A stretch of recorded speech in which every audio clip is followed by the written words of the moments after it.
सिलीगुड़ी नगर निगम की ओर से सिलीगुड़ी के सेवक रोड में 2.6 एकड़ जमीन के ऊपर मल्टी लेवल पार्किंग जोन तैयार किया जाएगा। महानंदा नदी के 1 नंबर सेतु से लालमोहन मौलिक निरंजन घाट तक नदी के दोनों ओर सड़क बनाने के लिए राज्य के नगर विकास विभाग से अनुमति मांगी गई है। सिलीगुड़ी नगर निगम की मासिक बोर्ड बैठक में यह जानकारी डिप्टी मेयर रंजन सरकार ने दी।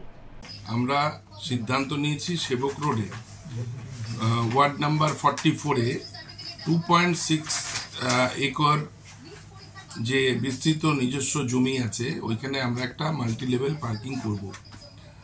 আমরা জায়গাটাকে আইডেন্টিফাই করেছি অলরেডি, আমাদের সেটা আমাদের দখলের মধ্যে আছে। সেটা টিবি হাসপাতালের যে জায়গাটা আছে, সঙ্গে যে হেলথের একটা বিল্ডিং আছে এবং পিএইচির একটা পাশেই স্টক ইয়ার্ড আছে।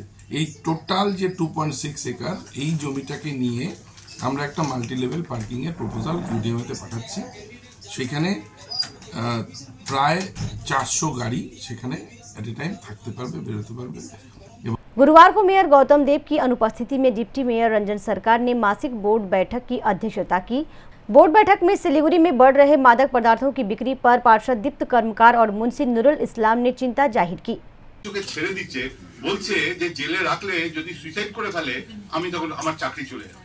এই ভয়ঙ্কর অবস্থার মধ্যে যাচ্ছে এবং আমি আপনাকে বলছি এটা নিয়ে 3টে মিটিং আলোচনা হবে, কিন্তু এর একটা এন্ড হওয়া উচিত। আপনি বললেন ঠিকই ভালো প্রশ্ন উঠেছে, উঠেছে, কিন্তু এর তো এন্ড হবে না। এটা এই গোটা পৃথিবী জুড়ে এখন এটা চলছে, কিন্তু আমাদের শহরকে এবং এরা হচ্ছে কি মানে মহিলাদের উপর দেখবেন হচ্ছে, বাচ্চা মেয়েরা স্কুলে যাচ্ছে ইফতেদার হিসাবে এরা করছে, সামাজিক একটা বড় সমস্যা তৈরি হয়ে যাচ্ছে এবং এদেরকে কিছু বলা যাবে না।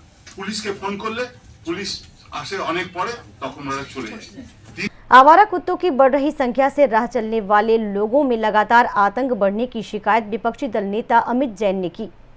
রেবিজের একটা বিশেষ প্রবণতা কিন্তু শিলিগুড়ি শহরে দেখা যাচ্ছে। আর পাড়াপাড়া একটা থ্রেট কালচার, এই কুকুরদের সমূহ, এই গ্রুপগুলা যেভাবে বাড়ছে, মানুষ অনেক সময় বাড়ি থেকে বেরোতে কিন্তু ভয় পায়।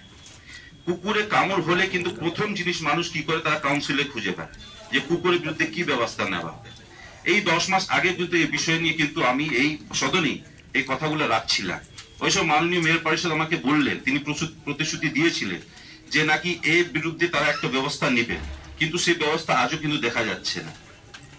এই কুকুরদের অ্যাগ্রেশনের অনেক কিছু কারণ আছে। আমি বিশেষজ্ঞ যারা এক্সপার্ট তাদের সাথে কথা বলে আমি দেখলাম আজকের দিনে যেভাবে কুকুরদের জনসংখ্যা বাড়ছে, তার ফলস্বরূপ কি হয়, যখন ওদের একটা রিসোর্সের শর্টেজ হচ্ছে। রিসোর্স শর্টেজ মানে কি হচ্ছে, তারা খাওয়া দাওয়া ভালো মতো পাচ্ছে না। তার ফলস্বরূপ যদি আজকে দিনে একটা মিনিমাম একটা কুকুরকে যদি 5 থেকে 6টা রুটি দেওয়া হয়, তারপরে তার একটা পেটে কিন্তু শান্তি পায়। কিন্তু যদি ওখানে জনসংখ্যা বেড়ে যায়, তার কুকুর প্রচুর মাত্রায় কিন্তু খাওয়া দাওয়া পায় না, তার ফলস্বরূপ তাদের একটা অ্যাগ্রেশনের মনোভাব তৈরি হয়।